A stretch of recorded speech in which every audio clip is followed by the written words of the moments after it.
What if I told you that the most successful YouTubers aren't recording videos the way that you think they are? Behind every seemingly effortless video is a recording system that completely transforms their workflow. And for anyone who's ever hit record only to waste hours of troubleshooting preventable problems, or you've just had trouble recording in general, this is exactly what you need, a recording system. And that's exactly what I'm gonna teach you in this video. Now, the quality standards that matter in 2025 are specific and achievable. And whether you're a busy entrepreneur or you're someone who just wants to do YouTube, you want to optimize your energy to deliver your best content consistently with the least amount of time and effort on your part. And I'm gonna show you how you can record a professional level video, probably with stuff that you already have in your pocket or within arm's reach of you right now. And then I'm gonna do it, and I'm gonna show you on video. So let's dive in, cut through the noise, and transform how you record your videos, because your audience deserves you at your best, not just your most available. Now, before we get in, I want to establish why you should listen to me. First of all, I've got this.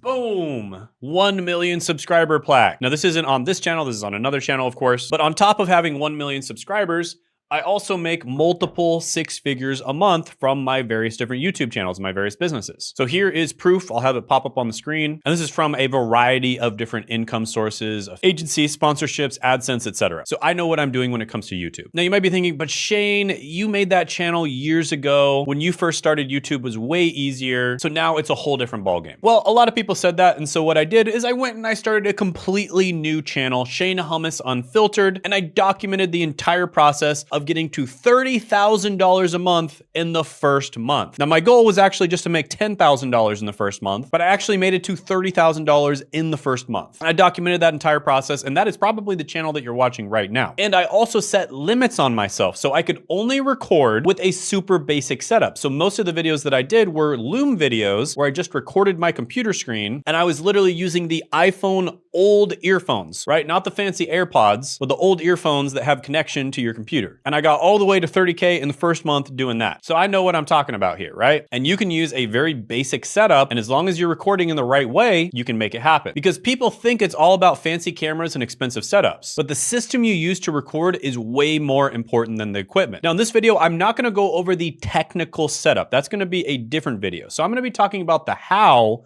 not the what. But the how is actually more important than the what, because there's a million different ways to skin a cat, right? There's a million different technical setups that you could use. And I am gonna give you a few examples, but what's more important is the system you use to record videos. And what I highly recommend you do, because this is way more efficient, is batch recording. Now, the reason why you should batch record is because it increases efficiency and it reduces recording frequency. Now, I remember with my very first YouTube setup, I had a tiny room. So every single time I would record, I would have to set up the lights and the camera, because I was recording at a desk that I would usually use to study, right? That's what I use the desk for. And then right behind me was my bed. And the funny thing is I actually would have to stack books on my chair, because if I didn't, it would show my bed in the background. So I'd have to stack books on my chair, and I would have to tilt the camera up so that it didn't show my bed. And so every single time I would want to record, I'd have to set everything up like that. And so it makes way more sense for you to record multiple videos at once, because there's actually time that it takes you to set things up and break them down. And even if it doesn't take any time for you to set things up and break them down, like right now, this studio, I don't really have to do much. I just have to,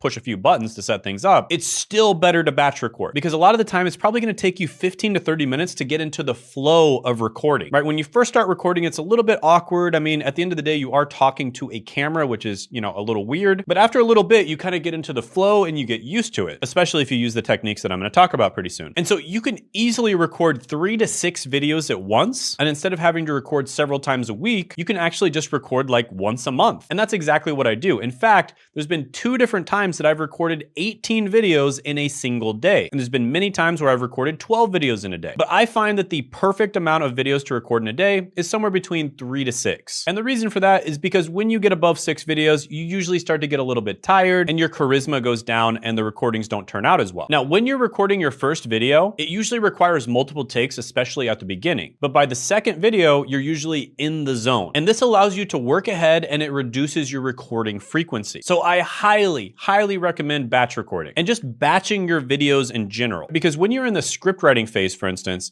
if you're writing scripts for like 3 to 6 videos at once, you might come up with an idea that doesn't quite work for one script, but then you can figure out how to integrate that idea into a different script. And so batching your content is just way more efficient in general. There's a reason why people build cars on an assembly line and they don't just hire one person to build the entire car, because that would be incredibly inefficient. Instead, they batch each individual piece of the car building process, and it's way more efficient that way. By the way, if you want to see the technical side of the different cameras and the different setups that I recommend for recording videos, I actually have a complete guide on how to do that, and these are the ones that I recommend, and you can check that out by clicking the link down in the description and the pinned comment below. Now let's talk about script and camera placement. If you're using a teleprompter, which is what I'm using right now, you should have the camera and the teleprompter at eye level. So I'm actually going to record kind of like my setup and what I'm looking at. So I have a cameraman right here to the side of me, and you can kind of see my placement right here in my setup. So I am looking at a teleprompter right now. I'm looking at the PowerPoint on the teleprompter, and you can see that the camera is basically exactly at eye level. Now, if I didn't have a teleprompter, what I could do is I could set up the computer, in this case it's a laptop, and I could put it on a stand so that it is right beside the camera.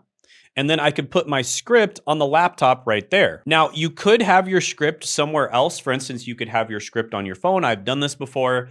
But then the problem is a lot of the time you're gonna be kind of like glancing down, right? You're gonna be going up and down like this, and it's gonna look really weird when you try to edit it because your eyes are just gonna be constantly going like this. Whereas if you put the script just to the side, if your eyes go to the side a little bit, it's not that weird, because when you're talking to a person, you probably wouldn't like death stare them, right? You'd probably be looking to the side like this or like that, and it's just natural. Whereas if you put your script kind of like under the camera or, you know, like down here, you're gonna just without even thinking about it, you're probably going to be glancing down all the time. Same thing if you put your script way off to the side like this. Probably not a good idea. Now, with my old set, what I had going on is I had a teleprompter, but really it was just a one-way mirror. So what I did with this, I didn't use it as a teleprompter. What I did is I would just look right at the mirror just like this, and I can see my reflection in the mirror. So you can kind of see, I'll kind of show you here. You can see the reflection in the mirror just like that. And so I would basically just be looking straight at myself so I could see what I looked like in the mirror. And here on the screen, you can kind of see what that would look like with my old set. I did this for a few years. And the advantage to doing this is that I basically was just like looking in the mirror when I was recording, and that helped me tremendously with my charisma because I'm an introvert and I'm not the best when it comes to presenting. But when you're just looking at yourself in the mirror, it becomes extremely easy. Now, one thing I will say about this is if you're using this method, you need to make sure to put some kind of shirt or blanket or something like that on top of this, because if any light gets in, even if it gets in from the bottom, it can actually show up in your picture. So you don't want that. You don't want it to show up in your video. And you can see in this particular case, I had the teleprompter, which is really just a one-way mirror right in front of me, but then I had a script right off to the side. And I did that for several years and it worked out really well for me. The only problem with that is sometimes if you're not paying attention, your eyes will glance to the side and it'll be really awkward. Now there is ways of editing that out. For instance, you can use Descript. Descript has a really good function where if you are kind of like looking off to the side, it can make your eyes just look straight at the camera. You don't want to use that on the entire video though, because it'll look a little bit creepy, but that is an option if you are kind of having a problem of having your eyes look off to the side. Now, going back to using a teleprompter, which by the way, that is one option. You don't have to use a teleprompter. Some people enjoy reading things word for word. I'd say maybe half my clients like reading things word for word, and they'll either use a teleprompter or they just have their script off to the side. And with the teleprompter, it's quite easy because you can just read it right on the teleprompter without even looking over to the side. With the script off to the side, you kind of have to memorize it, or you have to kind of like make up your own version and then deliver it to the camera. Now, the downside to that is you have to memorize it, so it's more energy intensive. The upside to that is that sometimes it'll come across a little bit more natural. A lot of the time when people first start working with teleprompters, they sound super robotic. It kind of sounds like an overhead announcement in an airplane, right? It sounds super robotic. It doesn't sound natural at all. However, once you work with a teleprompter for a while, you can deliver it in such a way where it does sound natural. Now, the exact teleprompter that we absolutely love to use is the Elgato teleprompter. The reason we love this one so much is, first of all, it's a great teleprompter. So it does all the normal functions that any teleprompter has. But the second reason we love it is because you have these pedals. Now, I'm gonna show the pedals down below here. So, you know, I'm not wearing my shoes right now. Sorry about that. But you can see as I push the pedal, it can actually go up and down, or it can go to the next slide, right? So it's actually changing as I push this pedal. And here's me going there, and here's me going back. And here's an extra pedal I'll kind of like show you. So basically you can push the pedal. This is going forward, this is going backwards. And then you can actually push it in the middle and it'll just have it go very slowly down. And then there's another function where you can actually just have it go with your voice. So the teleprompter itself will kind of detect what you're supposed to be saying, especially if you're doing this word for word, and it'll go down as you're saying the words, which is pretty awesome. And then the third reason why I like to use the Elgato teleprompter is because you can actually drag your screen over. So it actually works as a second screen. And I can actually just drag things over to the teleprompter like as if it was a second screen. And then if I want to, I can also use the text function. Now this is the classical kind of like normal teleprompter function. And you can see that, you know, I'm using the text function here. So it's kind of going up and down as I push the pedal. And these are some ads that we were recording earlier, but it's going up and down as I push the pedal. Now this is great because you can basically set it to, you know, how large you want it. And there's a lot of things you can do with this. But the one downside to this is you can't put pictures, right? You can't put screenshots or pictures or anything like that. And so what we like to do is we actually just like to use a blacked out Google Doc, and we like to use the blacked out Google Doc, and we put this on the teleprompter. And you can kind of see that there are pictures on the teleprompter. So this gives me a lot of context because I know what's going to be popping up in the video. So you can see these pictures here. It's, you know, these other videos and, you know, other stuff like that. We just took screenshots of them. So this gives me a lot of context, and I can still use the pedal, right? So I'm clicking down on the pedal and it's going down right now. So this is another really good way of using the teleprompter. And then additionally, you can do things word for word if you want to, or what you can do is just put bullet points on the teleprompter. So again, I'd say half my clients like to work with bullet points and outlines, and then the other half of my clients like to do things word for word, right? So in this case, I have batch recording, script placement, when should you not record, pre-recording ritual, minimum viable threshold for quality, et cetera, et cetera. And then additionally, sometimes my clients just want a visual prop. And in that case, you can see I made what's known as a Miro board here. So this is a Miro board. It's a blacked out background with white text so that it's very easy to see, even if it's far away. And the Miro board has pictures.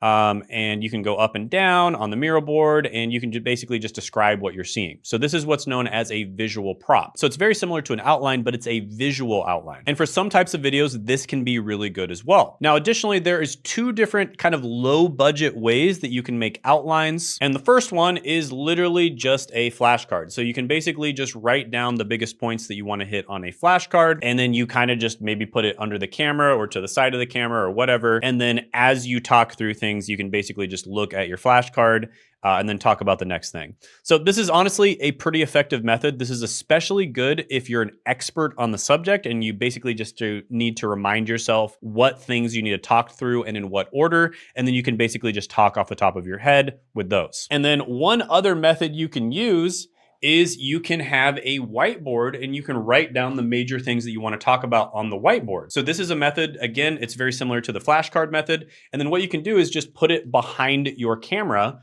or to the side of your camera. I guess you could have somebody hold it like we're doing in this case. Alexis is holding it right there. Or what you can do is just, you know, set up a stand. And so it's right behind your camera. And then whenever you need to, you can kind of just glance up. It looks very natural if you're glancing up, whereas if you were glancing down, it would not look natural. And then you can move on to the next point. So here in a little bit, we're actually going to go out and demonstrate this with a super low budget setup. And I'm going to show you that you can make a really good video even with a super low budget setup with stuff that you probably have right now. And to be honest with you guys, when it comes to figuring out what you like to do the most, you just need to try these different things, okay? I recommend starting off with the simplest one, which is just simply bullet points. You either put the bullet points on your screen, or you put them on a flashcard, or you put them on a whiteboard, and just try to do that. If that doesn't work out for you, try the Google Docs method, where you put the Google Doc off to the side with an elevated computer, and try to black out the Google Docs because it's just a lot easier to read that way. And then either deliver it word for word or deliver it in your own words. And then if that doesn't work out for you, you want to try another method, get the Elgato teleprompter, because it really is a game changer and it does make things a lot easier because you can basically do all the other methods using the teleprompter, and it's right on the screen. Now, one thing I will say about teleprompters is if you use what's known as a wide angle lens, like a 24 millimeter, it can sometimes sometimes be a problem because usually you have to put a 24mm lens very close to you. And when you do that, it's gonna be obvious if you're reading on the teleprompter. So what you need to do is narrow the words on your teleprompter. So let me show you that right now. So you can kind of see the text on the teleprompter, and you could make the font size bigger, for instance. So here's me making the font size bigger. And then you can also change what's known as the horizontal margin, right? So the horizontal margin is basically going to make it smaller or larger so that your eyes don't go back and forth as much. You can also change the vertical margin so it doesn't show you the bottom part, right? So here's me changing the vertical margin to the extreme, so it's not showing the bottom part. And then here's me changing the horizontal margin, so it's making it smaller so that when I look back and forth, it's not going to see my eyes tracking. Now, if you mess up on this part, like I said, there is AI technology out there such as Descript where you can actually just fix it. So I'm actually gonna use that right now. So I'm gonna show my eyes tracking back and forth. So my eyes are tracking, but then I'm gonna use Descript and you're gonna see that my eyes just stay in the same exact place, even though my eyes are actually going back and forth. Now, like I said, we're not gonna go over the technical part. That's something we're gonna go over later. Plus, I'm gonna show you a very simple setup where you can get a pro level look and record a pro level video without much money, probably with things that you already have now. But first, let's talk about when you should not record. So, when should you not record? If you're tired or you're in a bad mood or you're not talkative, generally speaking, you shouldn't record. When should you record is when you're fresh, energized, and you're naturally talkative. So what I recommend is everyone kind of has their own cadence, right? They have their own rhythm. Maybe you're a morning person. You feel very fresh, energized, you're naturally talkative in the morning. That's probably a great time to record then. Maybe you're a night owl. You feel fresh, energized, and you're naturally talkative at night. Then probably that's a good time to record. Me personally, I have energy in the morning and at night. And usually in the afternoon, that's where my energy kind of dips. So I try to not record then, but sometimes you gotta do what you gotta do. So you really wanna identify your personal performance peak time. Because the truth is, when you talk to the camera, it's gonna take a couple charisma points off. This is something a lot of people tell me about and a lot of people notice is they'll be talking to the camera and they think they have pretty good charisma. Let's just say that they think they have 8 out of 10 charisma, but in reality, when they talk to the camera, it might only be 5 or 6 on the recording. And so really you want to record when you're feeling good, when you have good charisma, and when you're at your performance peak. Now, don't worry if you're tired, you're in a bad mood, you're not talkative, we're gonna go over exactly what you can do in that situation. But first, let's talk about your pre-recording ritual. Now, one thing you can do is you can use what's known as a random word generator, and then any word that pops up on the screen, you have to start talking about that word. And then you click the random word generator again every few seconds, and you have to link those 2 words together. And what this will do is it will force your brain to basically be creative. It'll force your brain to get in a talkative mood. And this is something I've done many times if I'm not in a talkative mood, and it works extremely well. Now, some other things that work really well is sending video messages to a friend or just getting on a video chat with a friend. So what you can do in this case is when you know you're about to record, you can call your mom or your dad or your friend or somebody, and you can basically get on a video chat with them and start talking to them. And that will get you into that talkative mood. Additionally, if no one picks up the phone, you can always just send a video message and it'll kind of do the same thing. Again, this is something I've done many times. A lot of the time, if I'm not in the mood, I'm not feeling it, I will call my dad, for instance. We'll talk for a little bit until I get into the mood of being talkative, and then I will get off the phone and I'll start recording. Now, another thing you can do is visualize the camera as a person. Now, you might be thinking, Shane, you're crazy. The camera's not a person. How the heck can you do this? Well, one way you can do it is by using the one-way mirror trick, where you basically just put a one-way mirror in front of the camera. Easiest way to do this is to simply just get a teleprompter, but instead of using it as a teleprompter, you put it straight up and you just use it as a one-way mirror. And so that way you see yourself in the mirror, but the camera sees you. And that's a trick that I used for years. Another thing you can do is you can have a friend, a significant other, your mom, your dad, whoever, stand behind the camera. And then as you're talking to the camera, they're gonna be right there. So that kind of tricks your brain into thinking that you're talking to them. So I've done this a few times and it can work really well because it makes it seem more social. So right now I have Alexis standing right behind the camera. So he's actually sitting right behind the camera. But Alexis is right there. And then additionally, you can put a picture of your younger self or whoever your target demographic for the video is. So the reason I say the younger version of yourself is because one thing that I often recommend is to make videos for the younger version of yourself. So you can find a picture of the younger version of yourself and put it, right behind the camera. You could even print a big picture and put it,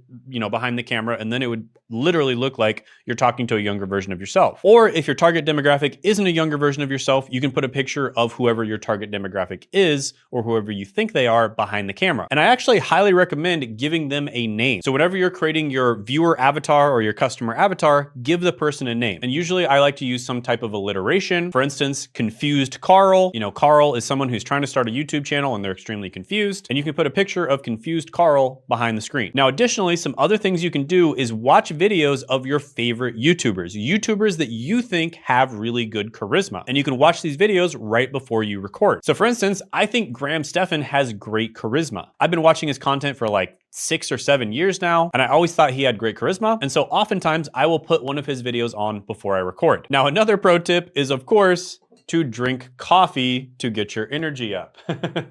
So you might notice that I have several cups of coffee right next to me on my desk. So you can obviously drink coffee to get your energy up. This is probably the most common and probably one of the best studied stimulants on the entire planet. It's great to drink coffee to get your energy up. It'll get your energy up just a few notches. I do this all the time. Yummy. Right. So yeah, there's different coffee brands you can use. This is one that Steven sent me right here. It's a pretty good one. Also, I personally like Coke Zero. So this has 0 sugar. For some reason, it has caffeine in it. I don't know why, but the Coke Zero, especially the mini ones, I really like to drink these before I record. It's just my preference. You can try it if you want. And then if I'm recording at night, I like to use yerba mate. For some reason, it doesn't seem to affect my sleep very much. I actually track my sleep with a ring. It's called the Aura Ring. And yerba mate doesn't really affect my sleep all that much. And it just gives me a nice energy boost. So if I record at night, a lot of the time I will use yerba mate. And then, there's other people, there's other stimulants out there, obviously like legal stimulants. Some people, use nicotine and all that kind of thing. Obviously, I'm not going to recommend those. Check with your doctor, but stimulants can get your energy up. Now, additionally, like I said before, if you talk to the camera normally, like let's just say your normal energy is a 5 out of 10, you're gonna come across as like a 3 out of 10. So I'm gonna kind of show you what this looks like. So this is the way that I would talk to a normal person. This is kind of like how loud I would talk, and this is how I would just talk if there was a friend in the room, just like this. And you can see that was probably about a 5 out of 10, but it probably came across as a 3 out of 10 on camera. What I recommend that you do, you're gonna think you're a little bit crazy at first when you do this, but you almost want to literally yell at the camera. Like right now, I'm basically yelling at the camera. Like if there was someone standing right in front of me, they would probably think I'm a little bit crazy because I am literally like yelling at the camera. I'm like raising my voice and I'm yelling, right? So it's almost like I'm giving a speech to a room full of people. That's kind of what you want to think about it like. And so this is where my energy is like a 10 right now, or maybe like a 9, something like that. But the way it comes across on camera, I'm probably coming across like a 7 or an 8. So what you want to do is do a test round speaking to the camera where your energy is super, super high. You're almost like crazy, right? It's like you're the question mark guy. You're the guy who's telling, people about government grants. You know that guy, right? So I think that guy's name is Matthew Lesko or something. Or maybe think of it like you're Bill Nye the Science Guy, right? You remember how he was just like super, super excited about science, right? That's the way you want to be. You want to come across on camera like that. And then once you go back down to a little bit more of a normal amount, you're going to have probably an energy somewhere around like an 8 or a 9, something like that. But if you didn't do this first, if you didn't like take it to the max or your energy is 10 out of 10, you probably would have had like a 5 out of 10, right? So this is a really good exercise to do just to get your energy up a little bit. And honestly, if you want to do some jumping jacks, if you want to do some push-ups, something like that, that's something that helps a lot. And then do this test round speaking to the camera. And a lot of the time you want to deliver your intro when you're doing this test round. Now there's actually practical benefit to this as well, because I would say probably about 8 out of 10 times there's gonna be something wrong. Maybe your audio's messed up, your video's messed up, you're not in focus, there's something weird in the background, your hair is crazy, like there's a random hair sticking out over here. And when you do the test recording, you're going to see that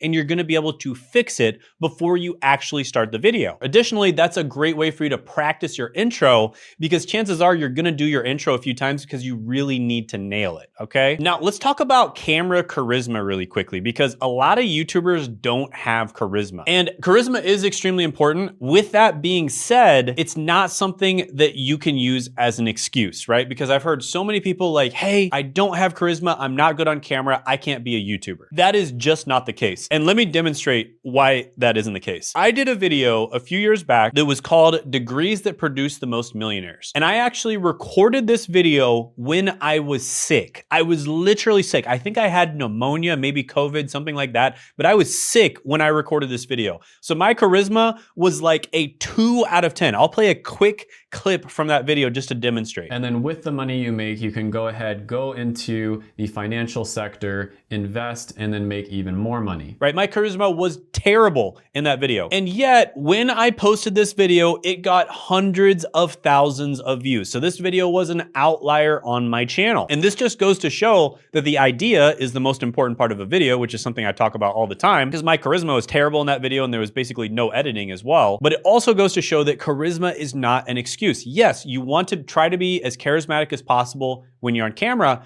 but with that being said, don't use it as an excuse. Now, another note about charisma, don't be fake, right? Don't try to act like these other YouTubers, okay? When you're looking up these other YouTubers as an example of what good charisma looks like, I'm not telling you to try to mimic them. That's not what I'm telling you to do. I'm telling you to be yourself, but be the best version of yourself, right? Be yourself on a lot of coffee, basically, right? Be like a very excited version of yourself, because you should be excited about the topic that you're speaking on. And another thing that I'll say is, let's just say you are unable to be charismatic. You just literally cannot do it.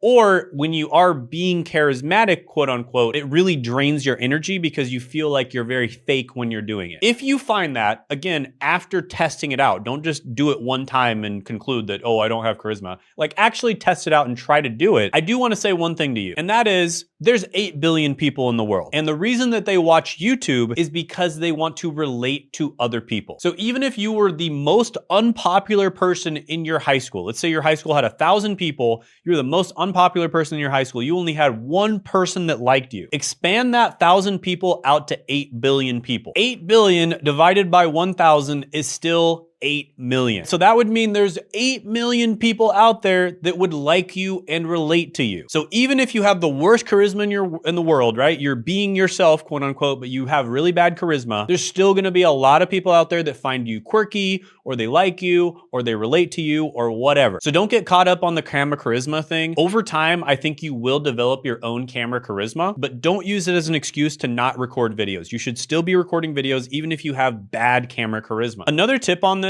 is understand your audience. If your audience is a B2C audience, aka business to consumer audience, chances are you probably need to be a little more charismatic. And you will notice that all of the biggest channels in the world that target B2C audiences, typically they do have a lot of cuts. You know, they are very excited when they're talking. You know, Mr. Beast, even though he doesn't have the best charisma in the world, he acts really excited when he's on camera and when he's talking. You know, he probably drinks some coffee before filming. And that's what the audience wants to see, right? They want to feel your passion. They want to feel your energy. Whereas if you're talking to more of a B2B or sophisticated audience, like business owners, doctors, lawyers, or somebody who's really into whatever topic you're talking about a very niche topic, charisma probably doesn't matter nearly as much because you're getting really deep on the topic. And so it doesn't really matter as much if you're super excited or you're super energetic. Business owners don't really care, and all they really care about is the content that you're speaking about, the quality of the content. One other quick thing that I want to note is body positioning. Now, one thing that a lot of people will do is they'll kind of lean forward when they're recording. So they'll kind of like lean their head forward. And this kind of looks a little awkward. Now, don't get me wrong. I actually catch myself doing this sometimes,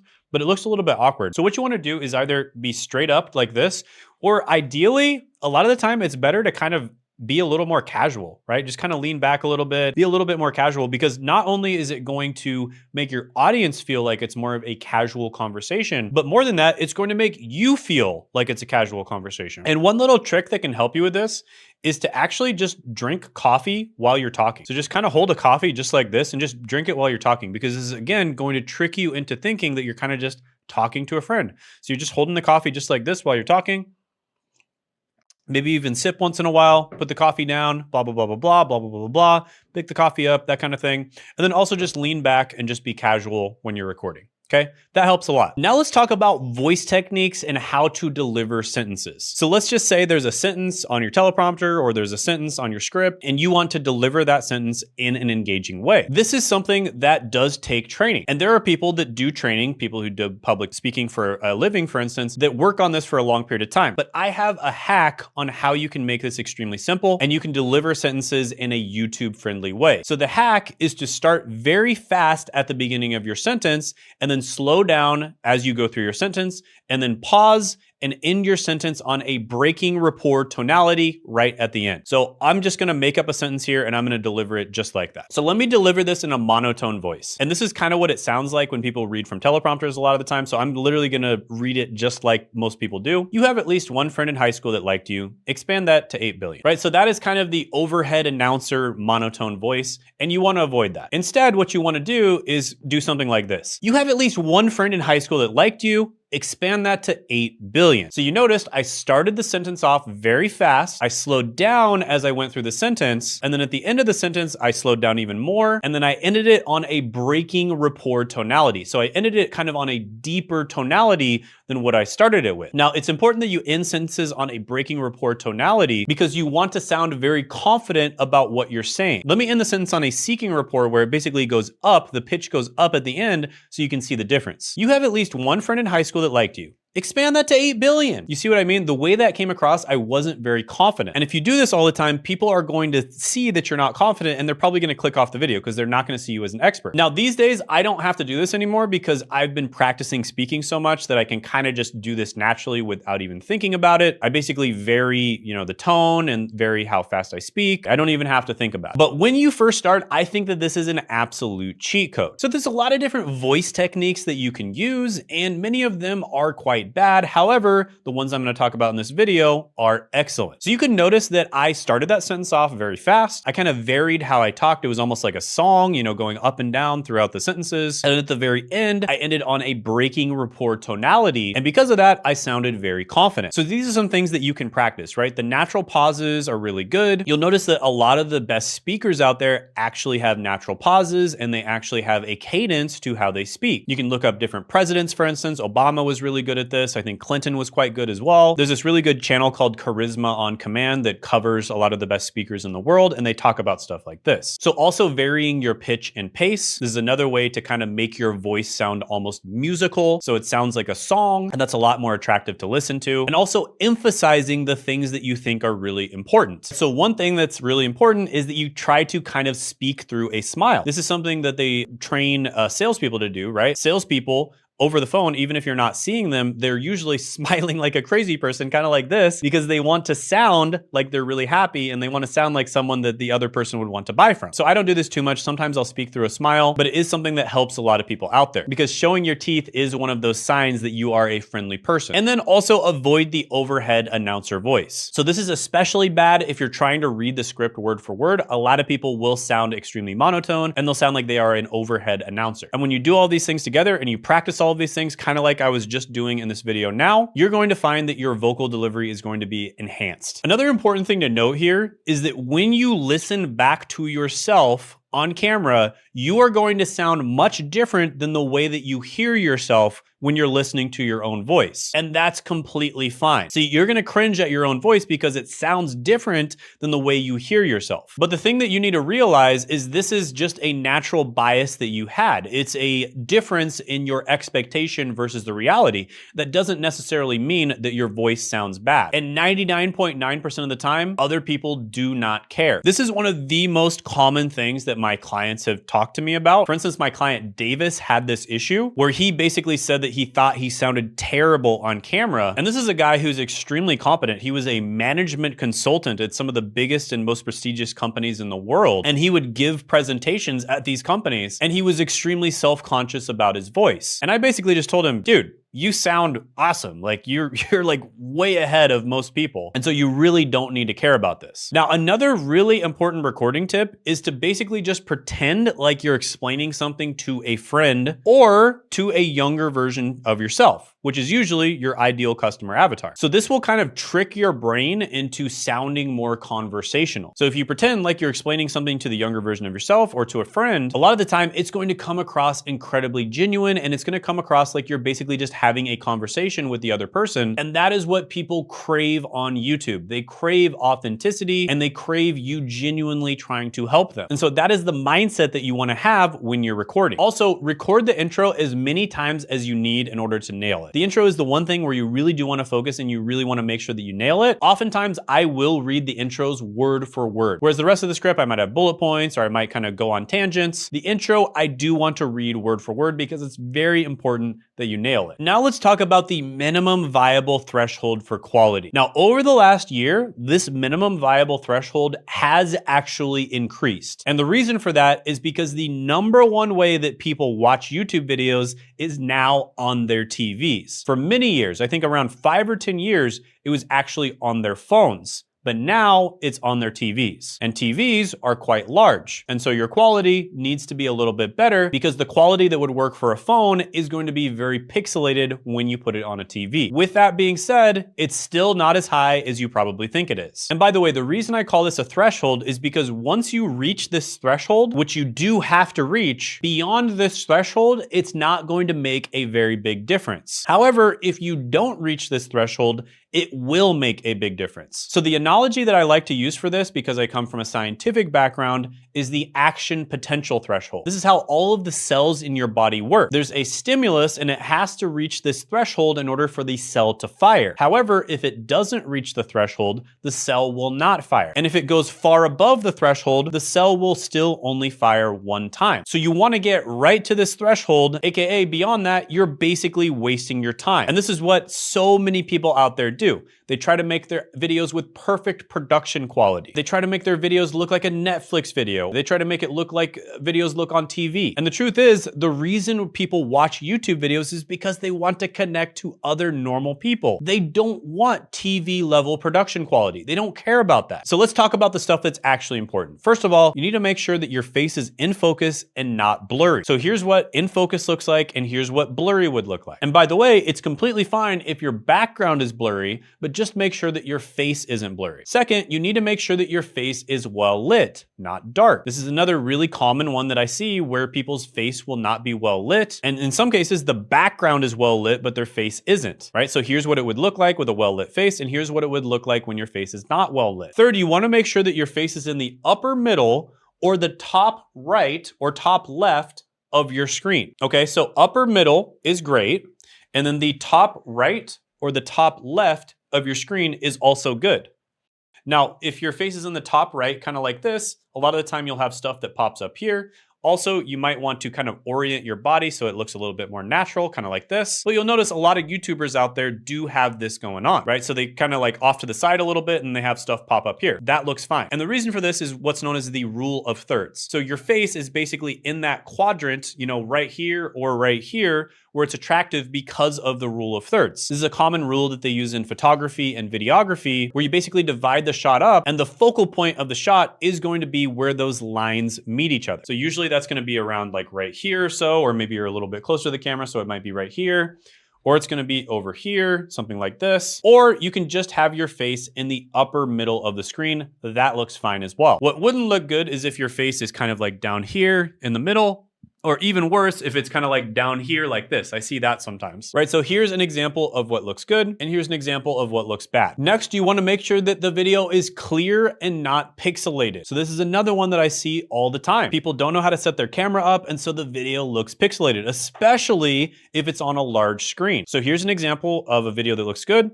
and here's one that looks pixelated. So really, to test all these things out, the most important thing to do is actually just make the video and then try to put it on a TV screen if you can, because that's going to tell you how good it looks. Now, additionally, you want to make sure that your background is neat and not distracting. So some common things that I see people do is they'll have like their bed in the background, or they'll have, you know, some kind of messy pile of clothes or something like that in the background. And that's not good, right? You don't want people to think that you're a messy person. And then another common thing that I'll see people do is they'll have lights that are kind of like pulsating in the background or something like that. It's extremely distracting and it takes away from the focal point, which is you. You want people to focus on you. And then additionally, beyond the video, something that's likely even more important than video is audio. You wanna make sure that you have clear audio and there's minimal background noise. If you don't have the best audio, there are ways where you can clean it up in post-production. One of the best programs that we've seen is Adobe Podcast. Adobe Podcast can make pretty bad audio sound pretty good. So just as an example, I'm gonna record something very quickly with this phone audio, and then I'm gonna show you what it sounds without Adobe Podcast, what it sounds like without Adobe Podcast, and then what it sounds like with Adobe Podcast. So this is what it sounds like without Adobe Podcast, and this is what it sounds like with Adobe Podcast.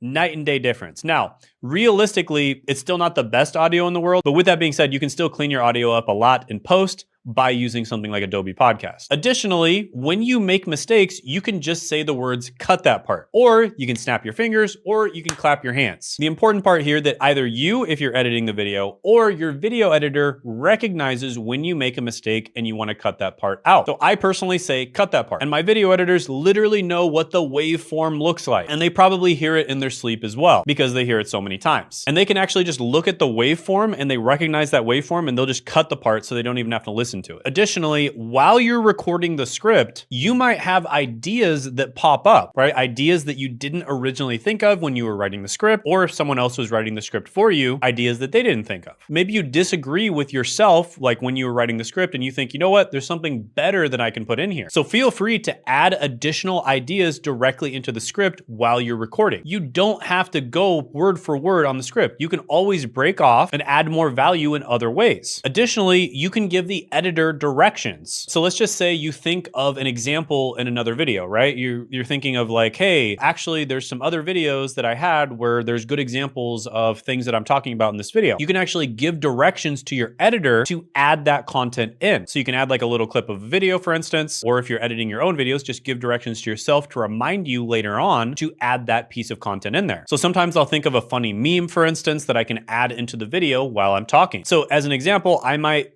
think of the meme in the movie Anchorman, where the anchor is kind of just going like blah, blah, blah, blah, blah, blah, blah, blah, blah, that kind of thing. And I can tell the editor to find that meme as I'm talking and insert it in. So the editor will do that right here. And also keep this, like me giving this direction, keep this in the video.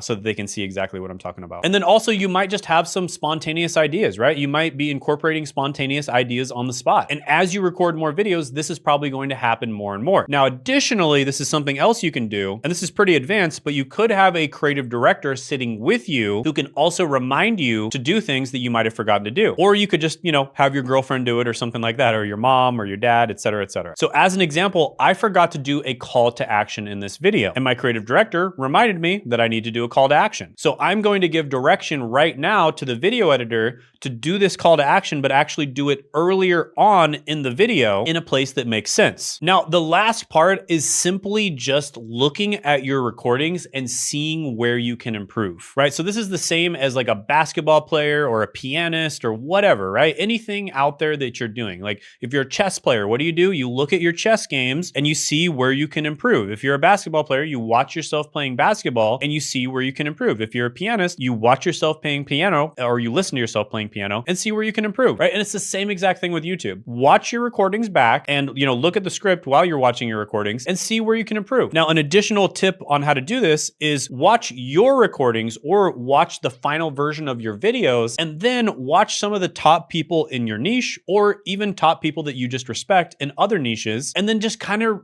compare, right? Kind of see how your recordings turn out versus their recordings and try to see where you're messing up and where you can improve. So some examples of YouTubers that I like to watch are Graham Stephan, Peter McKinnon, and I used to like to watch Casey Neistat a lot as well, right? Those are guys that have great charisma and they know how to record on camera. And so I'll watch them to see if I can improve my camera charisma as well. But again, don't try to be clones of these people. Be yourself, but be the best version of yourself. You can also watch great public speakers to improve your speaking as well. So now we're gonna go out and we're gonna record with just an iPhone. Okay, so I'm gonna go and record a video and we'll leave some small clips of that video with just an iPhone. And we're also gonna use a simple DJI mic. But you can use many different things. You can use a Rode VideoMic Pro, but you can also use the Rode Wireless Go mic. We just used the DJI because we had it lying around. So it's insanely simple and you're gonna see how good the quality is with just a simple iPhone. And by the way, this isn't even the best iPhone, and it's an iPhone that's over a year old, so it's not the newest one as well. And we are going to get professional quality video where you're gonna see the background and it's gonna look great. great,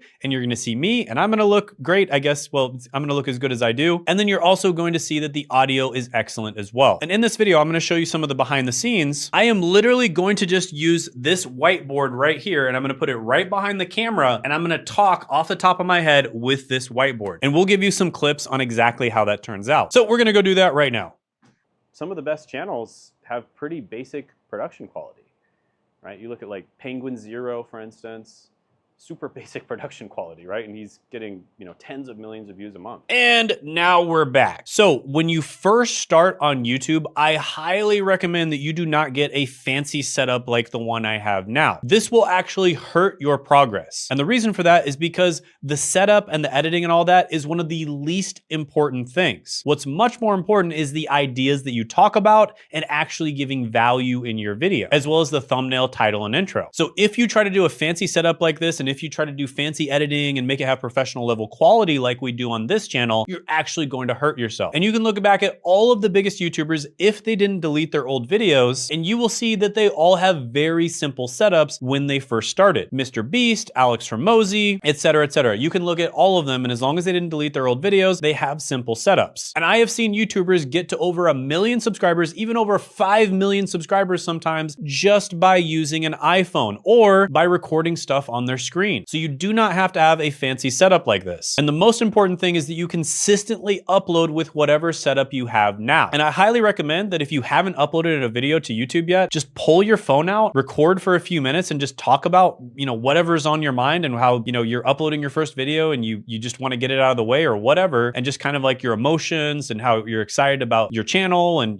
what your plans are with the channel in the future, and just upload it to YouTube. Just upload that video immediately so you can get the first one out of the way, because so many people waste months and months, thinking about what video they're gonna make, or, thinking about how they're gonna make the video, or thinking about what their niche is, etc., etc., instead of just uploading. So it's kind of like thinking about being in shape or thinking about going to the gym instead of just going to the gym. You need to go to the gym, and you need to go to the gym consistently if you wanna get in shape, and it's the same thing with YouTube. Now, all of my content on this channel is completely free. I do not sell information, but what I do sell is implementation, right? So I have a done for you and done with you solution where I work with typically busy business owners to grow and make money on YouTube. So if you're a YouTuber who wants to make more money or basically streamline their content creation process, or if you're a business owner that wants to really take YouTube seriously and treat it like a professional, then go ahead and book a call with me down in the description and the pinned comment below. And on this call, we will basically give you a free demo where we diagnose your program like a doctor. We figure out what your goal is, then we figure out what you need to do to get to that goal. So we make a content plan for you, and then we see whether or not we're a good fit to work together. So book that call down in the description and the pinned comment below if you're at all interested in that. And check out this video right here where I talk about how I made it to 100K per month on YouTube.